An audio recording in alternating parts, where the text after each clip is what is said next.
Welcome everyone to another journey into the unknown with Shadows of the Past. I'm your storyteller, here to guide you through the shadowy corners of history where mysteries linger like ghosts, waiting for someone to uncover their truths. If you're new to the channel, I invite you to settle in, perhaps dim the lights and let yourself be drawn into a tale that has puzzled investigators, amateur sleuths, and curious minds for over 7 decades. And if you're a returning listener, welcome back. I'm so glad to have you here as we unravel yet another enigma from the past.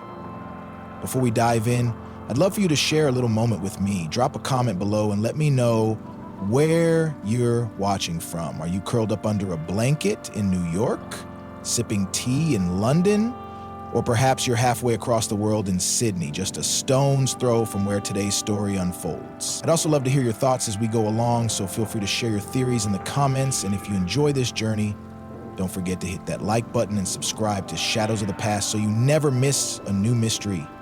Today we're stepping back in time to the year 1948 to a quiet beach in South Australia where a man was found dead under circumstances so strange, so inexplicable that his case has become one of the most enduring mysteries in true crime history.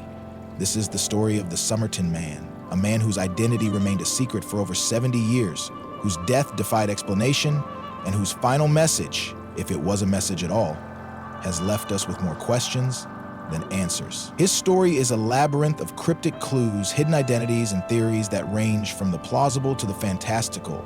Was he a heartbroken loner seeking to end his life in solitude, a spy caught in the deadly web of the Cold War, or something else entirely, something we may never fully understand? Let's begin our journey by setting the scene, by stepping onto the sands of Somerton Beach, where this mystery first came to light. It was the morning of December 1, 1948, in the seaside suburb of Somerton, just outside the city of Adelaide in South Australia. The sun was rising over the horizon, casting a golden glow across the beach, where the waves lapped gently against the shore.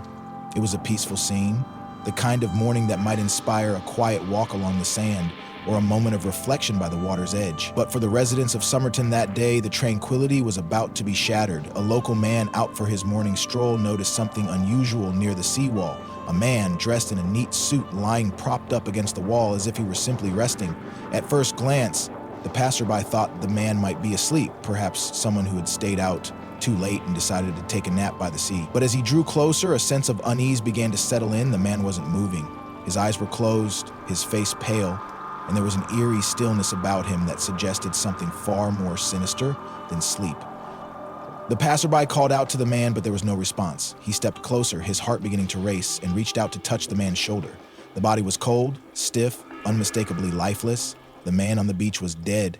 The local man quickly alerted the authorities, and within hours, Somerton Beach became the center of a mystery that would captivate the world.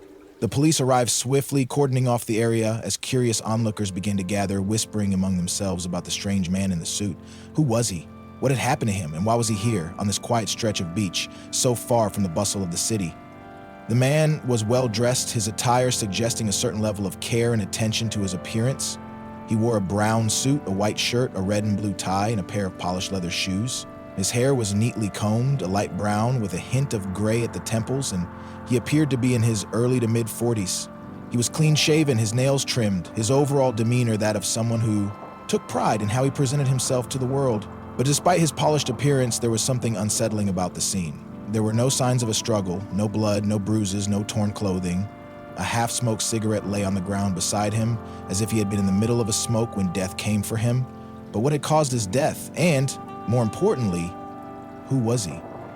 The police began their investigation by searching the man's pockets, hoping to find some clue to his identity. But what they found, or rather, what they didn't find, was the first indication that this was no ordinary case. There was no wallet, no identification, no driver's license or passport. There were no letters, no photographs, no scraps of paper with a name or address. In fact, there was almost nothing to suggest who this man might be. His pockets contained only a handful of items: a used bus ticket from central Adelaide to Somerton, a pack of chewing gum with one stick missing, a metal comb, and a few other small, unremarkable objects.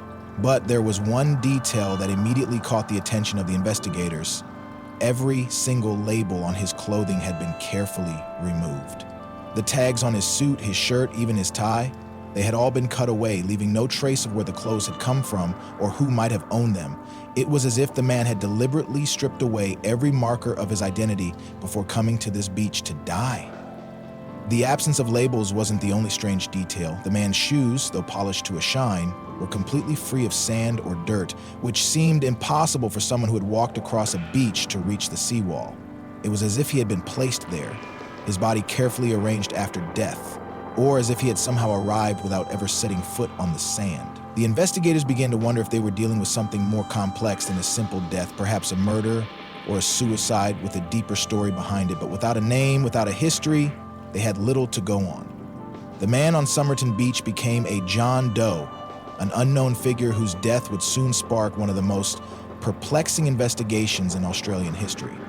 As the police continued their examination of the scene, they made another discovery that would deepen the mystery even further. Hidden in a tiny, secret pocket sewn into the waistband of the man's trousers was a small, rolled-up piece of paper. The pocket was so well concealed that it had nearly been overlooked, but when the investigators carefully unrolled the paper, they found two words printed on it in an elegant, old-fashioned font: Tamam Shud. The words were unfamiliar to the police, but they would soon learn that Tamam Shud is a Persian phrase meaning ended or finished. It was a phrase taken from the final page of a famous collection of poetry called the Rubaiyat of Omar Khayyam, a 12th century Persian text that had been translated into English and was popular in the early 20th century. The book is a meditation on life, death, and the fleeting nature of existence, a fitting, if haunting, choice for a man who appeared to have chosen this beach as the place to end his life. But why would a man carry such a scrap of paper in a hidden pocket? Was it a message, a clue to his intentions, or simply a memento that held some personal significance? The discovery of the Tamam Shud paper raised more questions than it answered, and it set the stage for an investigation that would span decades, continents, and countless theories. The Somerton man, as he would come to be known, had left behind a puzzle that refused to be solved, a puzzle that began with his death on a quiet beach, but would lead investigators down a path filled with cryptic codes, shadowy figures, and secrets that may never be fully uncovered. Before we move on to the next part of this story, I want to pause for a moment and reflect on what we've learned so far. We have a man, well-dressed and seemingly healthy, found dead on a beach with no obvious cause of death. We have a complete lack of identification, with every label on his clothing removed, suggesting a deliberate attempt to erase his identity. And we have a mysterious piece of paper with the words Tamam Shud, hinting at a connection to a book of poetry that speaks of life's impermanence. What does it all mean? Was this man running from something or someone? Was his death a tragic suicide, or was he the victim of something far more sinister? Let's hold those questions in our minds as we move forward, because the story of the Somerton man is only just beginning to unfold. Now that we've set the stage, let's dive deeper into the details of the Somerton man's death and the clues that emerged in the early days of the investigation. We're still on Somerton Beach in the early hours of December 4th, 1948, with the body of an unknown man lying against the seawall. The police are on the scene, combing through the evidence, trying to make sense of a case that seems to defy logic at every turn. As they begin to piece together the puzzle, they'll uncover details that only deepen the mystery, pulling them and us further into a web of intrigue that stretches far beyond this quiet seaside suburb. Let's start with the man himself. The Somerton man, as we'll call him for now, was a striking figure, even in death. He was tall, about 5 feet 11 inches, with a lean but athletic build. His hair was light brown, streaked with a few strands of gray, and he had piercing blue eyes that were now closed forever. His face was clean-shaven, his features sharp and angular, giving him a distinguished look that might have turned heads in life. He appeared to be in his early to mid-40s, though without any identification. His exact age was impossible to determine. His hands were well-groomed, his fingernails neatly trimmed, and there were no calluses or scars to suggest a life of manual labor. This was a man who took care of himself, someone who might have held a professional job or lived a life of relative comfort. His clothing told a similar story. The brown suit he wore was well-tailored, the kind of outfit you might expect to see on a businessman or a government official. His white shirt was crisp, his red and blue tie knotted neatly at his throat. His shoes were polished to a mere shine, the leather gleaming in the morning light.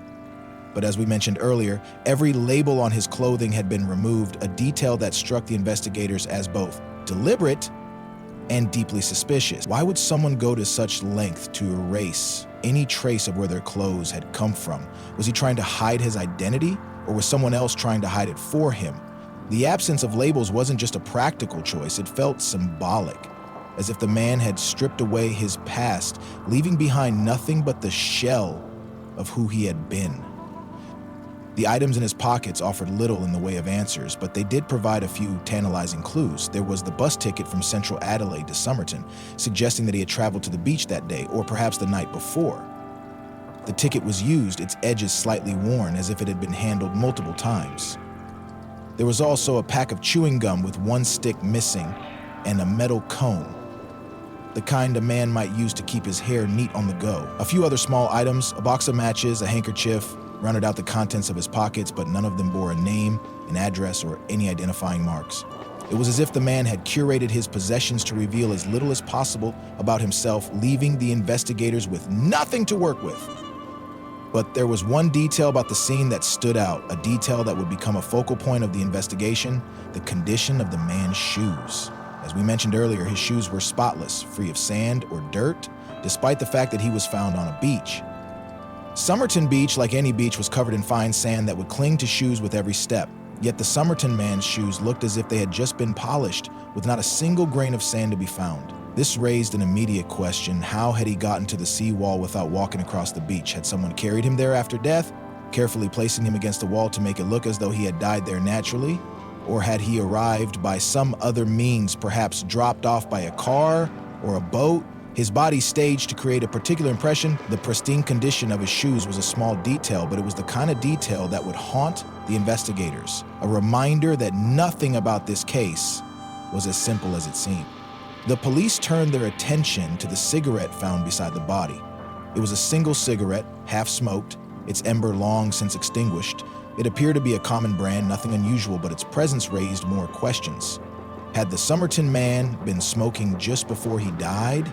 Perhaps taking a moment to reflect on his life as he sat by the sea? Or had the cigarette been placed there by someone else, a subtle clue or a red herring meant to mislead the investigator? The cigarette was carefully collected as evidence, but like so much else in this case, it offered no clear answers. With little to go on at the scene, the police transported the body to the Royal Adelaide Hospital for an autopsy, hoping that a closer examination would reveal the cause of death and perhaps some clue to the man's identity. The autopsy was conducted by Dr. John Cleland, a respected pathologist who had seen his fair share of unusual cases, but even Dr. Cleland would find himself stumped by the Somerton man. The external examination revealed no obvious signs of trauma, no stab wounds, no gunshot wounds, no bruises or abrasions. There was no evidence of a struggle, no defensive wounds on his hands or arms. To all appearances, the man had died peacefully, his body undisturbed by violence or force.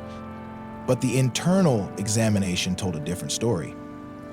Dr. Cleland found that the man's stomach was filled with blood, a clear sign of severe internal bleeding. His spleen was enlarged and his liver showed signs of congestion, both of which pointed to some form of poisoning. The stomach contents included a partially digested pasty, a type of meat pie common in Australia at the time, suggesting that the man had eaten a small meal a few hours before his death. But what had caused the poisoning? Dr. Cleland and his team tested for common poisons like arsenic and cyanide, but the results came back negative. They considered more exotic toxins such as digitalis, a drug derived from the foxglove plant, often used to treat heart conditions but deadly in high doses, or barbiturates, which were becoming more common in the 1940s, but without more advanced testing methods, which wouldn't be available for decades, they couldn't confirm the presence of any specific poison. The time of death was estimated to be around 2 a.m. on December 4, just a few hours before the body was discovered. This meant that the Somerton man had likely died in the early hours of the morning under the cover of darkness, with no one around to witness his final moments. But the lack of a clear cause of death left the investigators with a troubling question. Had he taken his own life, ingesting a poison that left no trace? Or had someone else poisoned him, staging the scene to look like a suicide? The possibility of murder couldn't be ruled out, but without more evidence, the police were forced to consider both scenarios. As the autopsy continued, Dr. Cleland made a few more observations that would add to the mystery. The Somerton man's physical condition was unusual in several ways. His calf muscles were extremely well developed, with a shape and definition that suggested he might have been a runner, a dancer, or even a professional athlete. His toes were slightly pointed, another trait often seen in dancers, particularly those trained in ballet. These physical characteristics were so distinctive that they led some investigators to speculate that the man might have had a background in the performing arts, or perhaps a career that required intense physical training. But there was another detail that caught Dr. Cleland's attention: the man's ears. His upper earlobes were larger than his lower earlobes, a genetic trait that is relatively rare, occurring in only about 1% of the population. This quirk, along with his unusual calf muscles, would later become key identifiers in the search for his identity. The police also discovered another clue during the autopsy: the tiny piece of paper with the words "Tamam Shud." As we mentioned earlier, this paper was found in a hidden pocket in the man's trousers, a pocket so small and so well concealed that it had nearly been overlooked. The phrase "Tamam Shud" was a significant lead, but it raised more questions than it answered. The police learned that the phrase came from the Rubaiyat of Omar Khayyam, a collection of Persian poetry that had been translated into English by Edward Fitzgerald in the 19th century. The book was popular in the early 20th century, often given as a gift or kept as a cherished possession. But why would a man carry a torn scrap of this book in a hidden pocket? Was it a message? A symbol of his intent to end his life? Or was it something else entirely, a clue to a larger puzzle that the police had yet to uncover? Determined to find the source of the Tamam Shud paper, the police issued a public appeal asking anyone who might have a copy of the Rubaiyat to come forward. Their hope was to find the exact book from which the scrap had been torn, in the hopes that it might contain more clues about the Somerton man's identity or his final days. It was a long shot, but the police were desperate for any lead in a case that seemed to be going nowhere. Their appeal paid off when a local man came forward with a startling discovery. The man, whose name was withheld from the public, told the police that he had found a copy of the Rubaiyat in the backseat of his car, which had been parked near Somerton Beach on the night of November 30, the night before the Somerton man's body was discovered. He had no idea how the book had gotten there, but he had kept it, thinking it might belong to a friend or family member.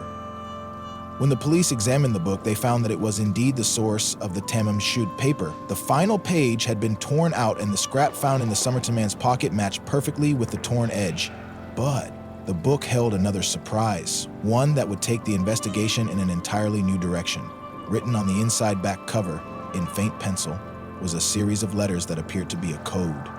The letters were arranged in 5 lines, each line a jumble of seemingly random characters: W, RGO Bob, ABABD, MLIAOI, WTBIMPNT, ITMT Samscab. The police stared at the code, their minds racing with possibilities. Was this a message left by the Somerton man?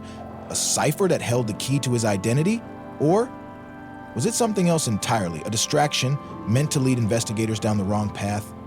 The discovery of the code marked a turning point in the investigation, but it also deepened the mystery. The Somerton man had gone to great lengths to erase his identity, removing labels from his clothing and leaving behind no personal effects that might reveal who he was. Yet he had carried a scrap of paper with the words Tamam Shud, and he was connected to a book that contained a mysterious code. What did it all mean? As the police prepared to delve deeper into the case, they couldn't shake the feeling that they were dealing with something far more complex than a simple suicide or a random death. The Somerton man's story was only just beginning, and the clues they had uncovered so far were only the tip of the iceberg. With the discovery of the Tamam Shud paper and the mysterious code in the copy of the Rubaiyat, the investigation into the Somerton man's death took on a new sense of urgency. The police were now dealing with a case that seemed to transcend the boundaries of a typical death investigation, pulling them into a world of cryptic messages, hidden identities, and shadowy possibilities. They were determined to uncover the truth, but as they dug deeper, they found themselves facing more questions than answers. Let's explore the next phase of the investigation as the police chase down leads, develop theories, and confront the possibility that the Somerton man's death was part of something much larger than they had initially imagined. The first step was to identify the man, a task that proved far more difficult than the police had anticipated. They began by circulating photographs of the Somerton man's face, taken during the autopsy, to newspapers and police stations across Australia. The images were haunting. His eyes closed, his face pale, his expression serene, yet somehow unsettling. The police hoped that someone, somewhere, would recognize him, a family member, a friend, a colleague. But despite their efforts, no one came forward to claim him. They checked missing persons reports, dental records, and fingerprints, but there were no matches. The Somerton man seemed to have appeared out of nowhere, a ghost who had slipped through the cracks of society, leaving no trace of his existence. The lack of identification was frustrating, but the police had other leads to pursue. They turned their attention to the bus ticket found in the man's pocket, which indicated that he had traveled from central Adelaide to Somerton on November 30. They interviewed bus drivers and passengers who had been on that route, hoping to find someone who might have seen the man or spoken to him. But no one remembered a man matching his description, and the trail went cold. The police also traced the chewing gum and other items found in his pockets, but they were common brands, available in any store, and offered no insight into his identity or his movements. Another lead came from the suitcase that had been discovered at the Adelaide railway station. The suitcase was linked to the Somerton man through a laundry mark found on some of the clothing inside, which matched a mark on the man's trousers. The suitcase contained a few personal items: a pair of trousers, a shirt, a tie, a pair of socks, and a few other odds and ends. There was also a small knife, a pair of scissors, and a piece of orange thread, items that seemed innocuous but raised questions about their purpose. Like the clothing on the Somerton man's body, every label in the suitcase had been removed, reinforcing the idea that someone had gone to great lengths to erase any trace of the man's identity. The suitcase offered no new clues, but it did confirm that the Somerton man had been in Adelaide before his death, and that he had likely arrived by train, leaving his belongings at the station before heading to the beach. With no clear leads on the man's identity, the police turned their attention to the cause of death. The autopsy had suggested poisoning, but without a specific toxin to identify, they couldn't be sure whether the death was a suicide, a murder, or even an accident. They interviewed local pharmacists and doctors, asking about any recent purchases of poisons like digitalis or barbiturates, but found nothing suspicious. They also considered the possibility that the man had been poisoned elsewhere and then moved to the beach, but there was no evidence to support this theory. No tire tracks, no footprints, no witnesses who had seen anyone near the seawall in the early hours of December 1. As the investigation stalled, the police began to develop theories about who the Somerton man might have been and why he had died. One of the earliest theories was that he was a suicide, a man who had chosen to end his life in a quiet, isolated place, far from anyone who might know him. The Tamam Shud paper seemed to support this idea. After all, the phrase meant ended, and the book it came from was a meditation on the fleeting nature of life.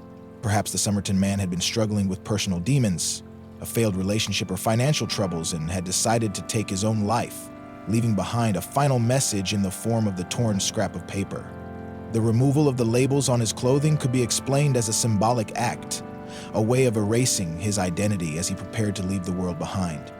But there were problems with the suicide theory. For one, the lack of a suicide note was unusual. Most people who take their own lives leave some kind of message, a letter or note explaining their decision.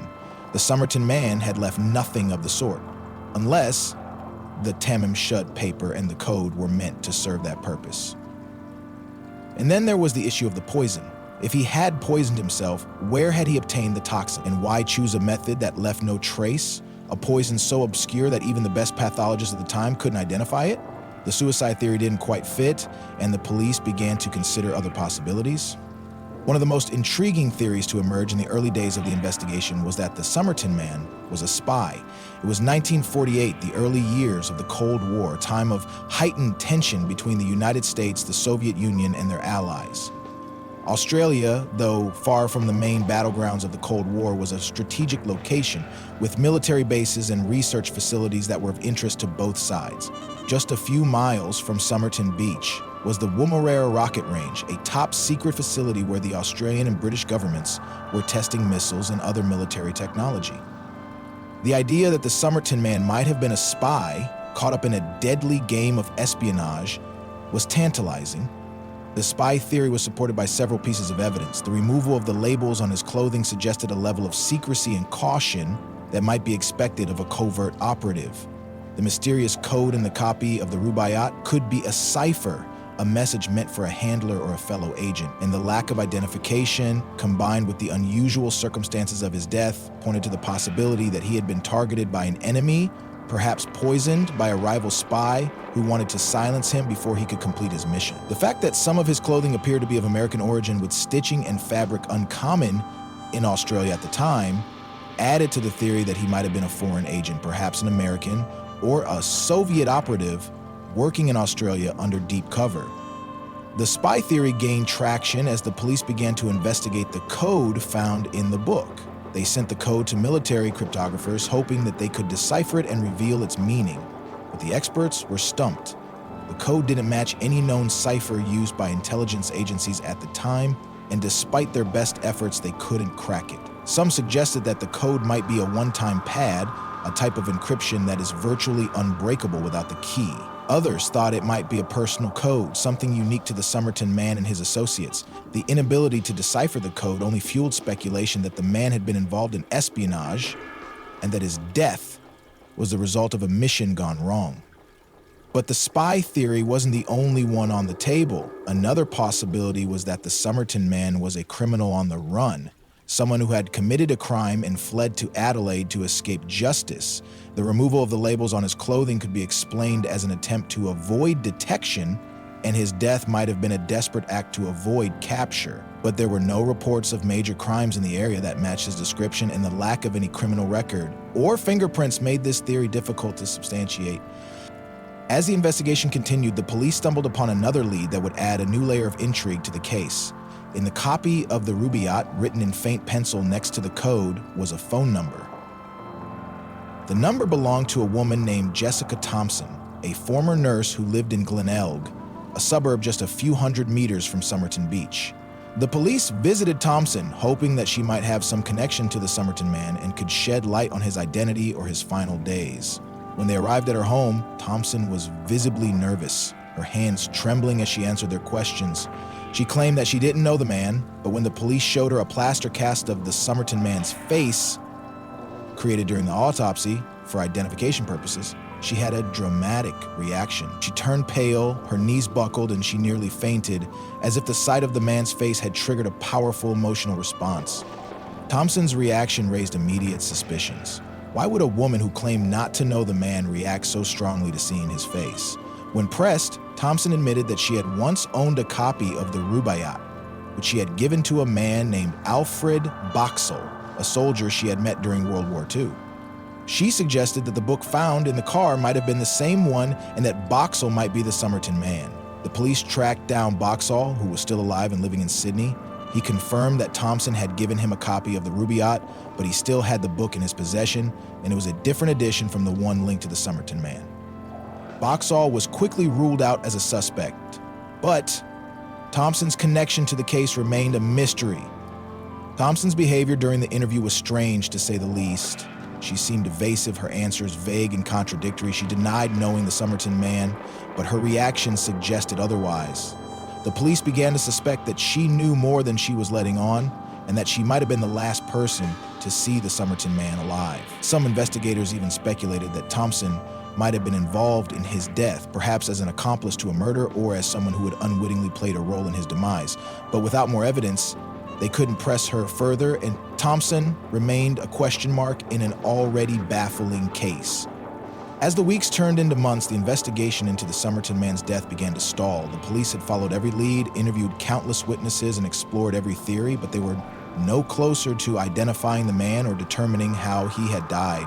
The case became a media sensation, with newspapers around the world picking up the story and dubbing it the mystery of the Somerton man. Amateur sleuths and armchair detectives began to weigh in, offering their own theories and interpretations of the evidence. But despite the public interest, the case remained unsolved, a puzzle that seemed to defy all attempts at resolution. As the investigation into the Somerton man's death stretched into the 1950s, the case began to take on a life of its own, becoming a cultural phenomenon as much as a criminal investigation.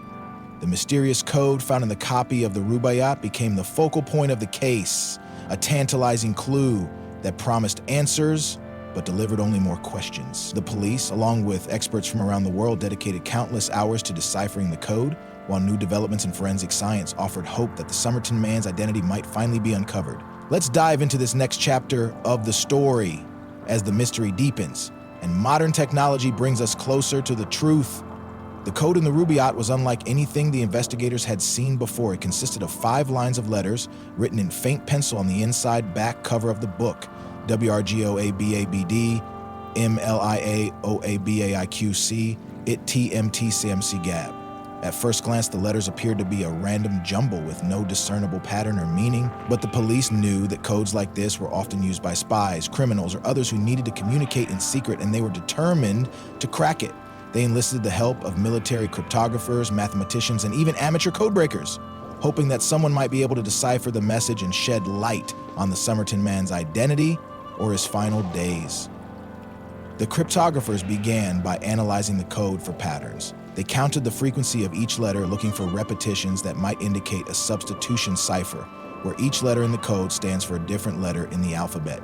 But the letter frequencies didn't match any known language, and attempts to decode it using common substitution techniques failed. They tried other methods, such as treating the code as an anagram, rearranging the letters to form words or phrases, but this too led nowhere. Some suggested that the code might be a one-time pad, a type of encryption that uses a random key to encode a message, making it virtually unbreakable without the key. If this was the case, the code might never be deciphered, unless the key could be found. Another theory was that the code was a book cipher, where the letters or numbers correspond to specific words, lines, or pages in a book, in this case perhaps the Rubaiyat itself.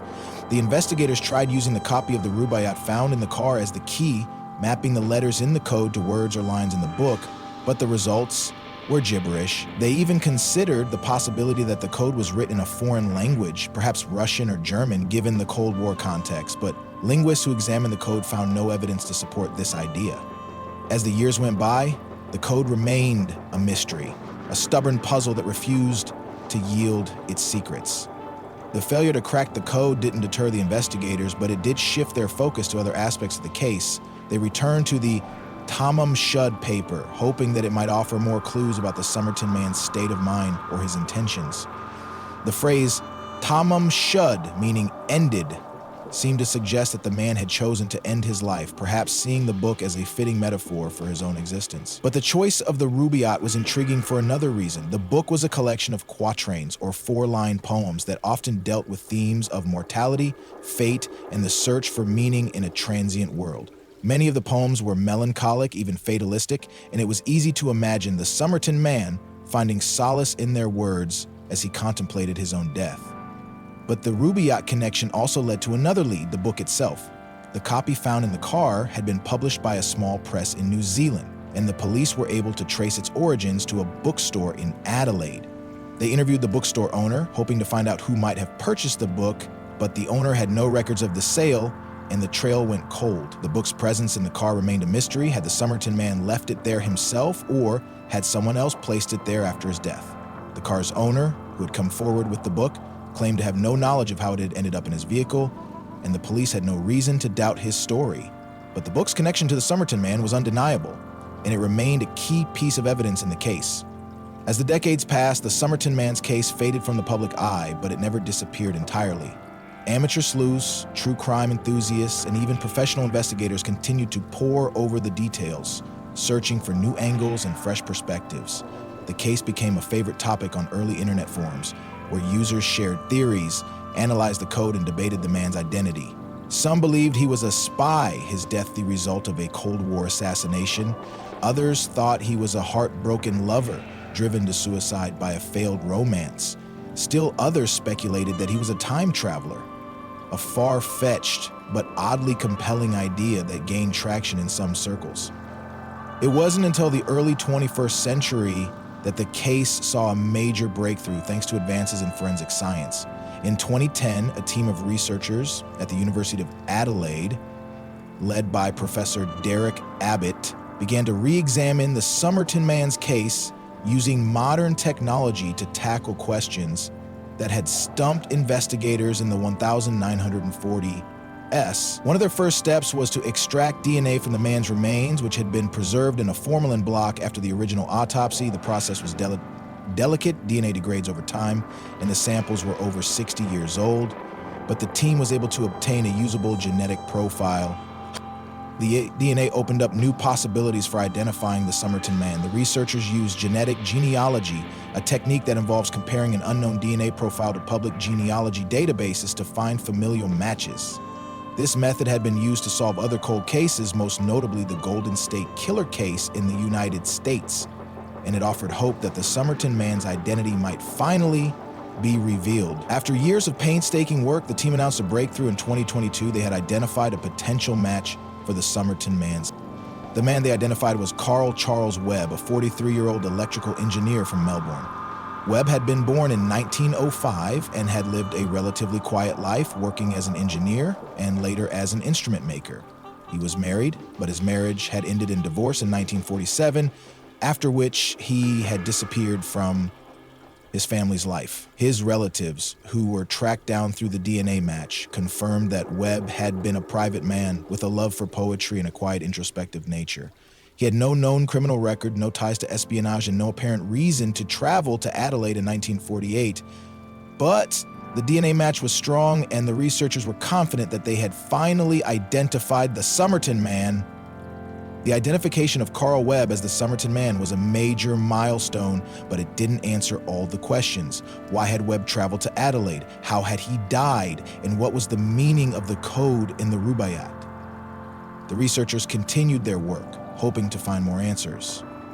They analyzed Webb's family tree, looking for connections to Adelaide or to anyone who might have known Jessica Thompson, the woman who had reacted so strongly to seeing the Somerton man's fate. They found that Webb had a sister who lived in South Australia, which might explain why he had traveled to the area, but there was no direct link to Thompson or to any of the other figures in the case.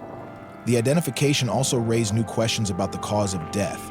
If Webb was the Somerton man, had he committed suicide, as the Tamam Shud papers seemed to suggest? Or had he been murdered, perhaps by someone who knew him and wanted to silence him? The poison found in his system remained a mystery, as modern tests were unable to identify the specific toxin, even with advanced technology. Some researchers speculated that Webb might have taken his own life after his divorce, using a poison he had access to through his work as an engineer. Others believed that he might have been the victim of foul play, perhaps killed by someone who wanted to keep his movements a secret. We've now reached the final chapter of the Somerton man's story, a tale that has taken us from a quiet beach in 1948 to the cutting-edge laboratories of the 21st century. We've uncovered the man's identity, explored the theories surrounding his death, and grappled with the mystery of the code that has puzzled investigators for decades. But even with the identification of Carl Webb, the Somerton man's story remains a puzzle with missing pieces, a reminder that some mysteries may never be fully solved. Let's reflect on what we've learned, consider the legacy of this enigmatic case, and ponder the questions that still linger in the shadows. The identification of the Somerton man as Carl Webb was a triumph of modern forensic science, a testament to the power of DNA and genetic genealogy to solve cases that were once thought unsolvable. For over 70 years, the man on Somerton Beach had been a John Doe, a nameless figure whose story seemed destined to remain a mystery. But thanks to the work of Professor Derek Abbott and his team, we now know that he was Carl Webb, a man with a life, a family, and a history. Webb was born in 1905 in Melbourne, the youngest of 6 children in a working-class family. He trained as an electrical engineer and worked in various technical roles throughout his life, eventually settling in Melbourne with his wife, Dorothy Robertson. But his marriage was troubled, and by 1947 the couple had separated, with Webb leaving Melbourne and disappearing from his family's life. Webb's disappearance after his divorce offers a possible explanation for why no one came forward to identify him after his death. His family, who hadn't heard from him in over a year, may not have known he was in Adelaide, and without a missing persons report, there was no way for the police to connect the dots. The removal of the labels on his clothing, once seen as evidence of espionage or criminal activity, might have been a more personal act, a symbolic gesture as Webb prepared to end his life, a way of severing ties with the world he was leaving behind. The Tamam Shud paper, with its message of finality, supports the idea that Webb saw his death as the end of his story, a conclusion to a life that had become too painful to continue. But the suicide theory, while plausible, doesn't explain everything. The poison in Webb's system remains a mystery, as does the code in the Rubaiyat. If Webb did take his own life, where did he obtain the poison, and why choose a method that left no trace? And what about the code? Was it a message? a personal note, or simply a meaningless string of letters that Webb had written for his own amusement. Some researchers have suggested that the code might be related to horse racing, as Webb was known to enjoy betting on races, and the letters could correspond to the names of horses or races in a newspaper, but this theory, like so many others, remains unproven, and the code continues to defy all attempts at decipherment. The involvement of Jessica Thompson adds another layer of intrigue to the story. Thompson, who lived just a few hundred meters from Somerton Beach, had a visceral reaction to seeing the Somerton man's face, suggesting that she knew him or had some connection to him. But what was that connection? Some researchers have speculated that Thompson and Webb might have met during his time in Adelaide, perhaps forming a romantic relationship that ended in tragedy. Thompson had a son at the time, and some have noted that the boy shared physical characteristics with the Somerton man, such as the rare ear shape and the pointed toes, leading to speculation that Webb might have been the boy's father. But Thompson took her secrets to the grave, passing away in 2007 without ever revealing what she knew, and her family has remained tight-lipped about the case. The Somerton man's case has left a lasting legacy, not just in the world of true crime, but in the broader field of forensic science. The use of genetic genealogy to identify Carl Webb has inspired other investigators to apply the same techniques to their own cold cases, helping to bring closure to families who have waited decades for answers. The case has also raised awareness about the plight of unidentified persons, the John Does and Jane Does, who die without a name. Their stories untold. Organizations like the Doe Project, which played a key role in identifying Webb, continue to work tirelessly to give these individuals back their identities, ensuring that they are not forgotten. But perhaps the most enduring legacy of the Somerton man's case is the mystery itself. Even with the identification of Carl Webb, the case remains a puzzle with missing pieces. We may never know why Webb traveled to Adelaide, how he died, or what the code in the Rubaiyat means. The spy theory, once a leading hypothesis, seems less likely now that we know Webb was an ordinary man with no apparent ties to espionage. But the idea of a Cold War connection still lingers in the minds of some, a testament to the case's ability to inspire imagination and speculation. The Somerton man has become a cultural icon, a symbol of the unknown, a reminder that there are still mysteries in this world that defy explanation. As we come to the end of this journey, I want to take a moment to reflect on what the Somerton man's story means to us. For me, this case is a reminder of the fragility of human life, of how easily a person can slip through the cracks, becoming a stranger even to those who once knew them.